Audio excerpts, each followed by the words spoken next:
அடுப்பு ஆஃப் பண்ணிடலாம். நல்லா ஆறட்டும். ஆறினோடனே நம்ம கட் பண்ணி வச்ச கத்திரிக்காய் நல்லா முழுசாக அப்படியே போட்டுருங்க. ஏன்னா சின்ன சின்னதாக கட் பண்ணியிருக்கேன், அதையும் சேர்த்துக்கலாம். அடுப்பை ஆஃப் பண்ணிட வேண்டியதான், அப்படியே விட்டுருங்க.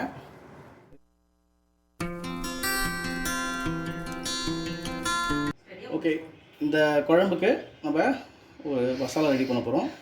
அதுக்கு ஜஸ்ட் அரை டீஸ்பூன் மட்டும் ஒரு ஃப்ரை பேனில் எண்ணெய் போட்டுக்குவோம். இப்போது நம்ம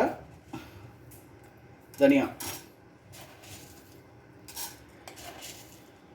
இந்த டீஸ்பூன் பாருங்கள், இந்த சின்ன டீஸ்பூனில் ஒரு 4 டீஸ்பூன் தனியா, 2 டீஸ்பூன்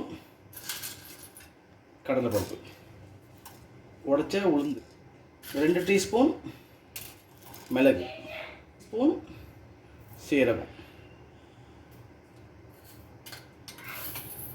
1/2 டீஸ்பூன் வெந்தயம்.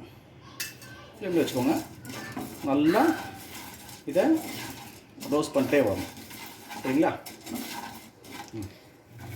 இது லைட்டாக ஒரு ஃப்ளேவர் கொடுக்குற அளவுக்கு நல்லா வதங்கிடுச்சு. இந்த ஸ்டேஜில் காஷ்மீர் சில்லி ஒரு 6 போட்டுக்கோங்க. சரிங்களா? நான் இது காஷ்மீர் சில்லி போட்டேன்னா இன்னொரு சில்லி காலி ஆகிடுச்சு ஆக்சுவலாக, அதனால் இது போட்டேன் அப்படின்னு வச்சுக்கலாம். இல்லைன்னா அது கலந்து கொடுக்கும் கொஞ்சம் குழம்புக்கு சூப்பராக. சரிங்களா? அந்த ரெட் கலரில் ஒரு எப்படி சொல்கிறது, சிவப்பு கலரில் ஒரு குழம்பு அப்படியே இந்த ஃப்ளேவர் கொடுக்கும். அதுக்காகவே நான் இந்த காஷ்மீர் சில்லி போட்டேன். போட்டு லைட்டாக இது பண்ணிவிட்டு அதையும் போட்டுக்கோங்க. போட்டு நல்லா கூட மிக்ஸ் கொடுத்துக்கோங்க. இது நல்லா ஒரு பேஸ்ட்டாக அரைக்கணும். சரியா? ஒரு 10லேருந்து 12 பல் பூண்டு, ஒரு 10 சின்ன வெங்காயம். சரிங்களா? இது வந்து நம்ம இந்த உரலில் போட்டு நல்லா நசுக்கி எடுத்துக்கலாம். ஓகே ஃப்ரெண்ட்ஸ், நம்ம செய்ய ஆரம்பிக்கலாம். பாத்திரம் வச்சுக்கோங்க. இந்த குழம்புக்கு கடல் எண்ணெய் யூஸ் பண்ணுங்கள், சூப்பராக இருக்கும். ஒரு 3 டீஸ்பூன் கடல் எண்ணெய் லைட்டாக காயிடும். கடுகு 3,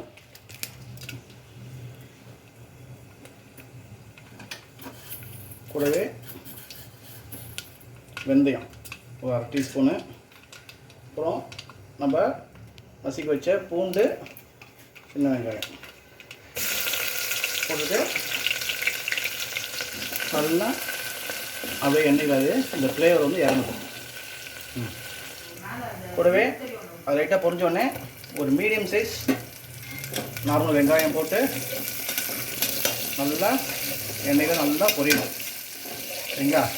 இது ஒரு எப்படி சொல்கிறது, ஒரு 2 நிமிஷம் நல்லா வதக்குங்க. ஓகே, வெங்காயம் நல்லா பொரிஞ்சோடனே ஒரு மீடியம் சைஸ் தக்காளி போட்டு நல்லா தக்காளி குழையிற அளவுக்கு நல்லா வதக்குவோம். ஓகே, தக்காளி பாருங்கள் நல்லா குழைய வந்துடுச்சு. இந்த ஸ்டேஜில் ஒரு 1/2 டீஸ்பூன் மஞ்சள் தூள் போட்டு நல்லா மிக்ஸ் பண்ணிக்கோங்க. போட்டு ஒரு 2 நிமிஷம் நல்லா வதக்கிட்டு நம்ம அரைச்சி வச்ச அந்த பேஸ்ட்டு அது வதக்கணும். நம்ம அந்த தனியா, கடலைப்பருப்பு அதை போட்டு நல்லா ஒரு மிக்ஸ் கொடுத்துக்கணும். ஃப்ரெண்ட்ஸ், அது போட்டு நல்லா வதங்கிடுச்சு. இந்த ஸ்டேஜில்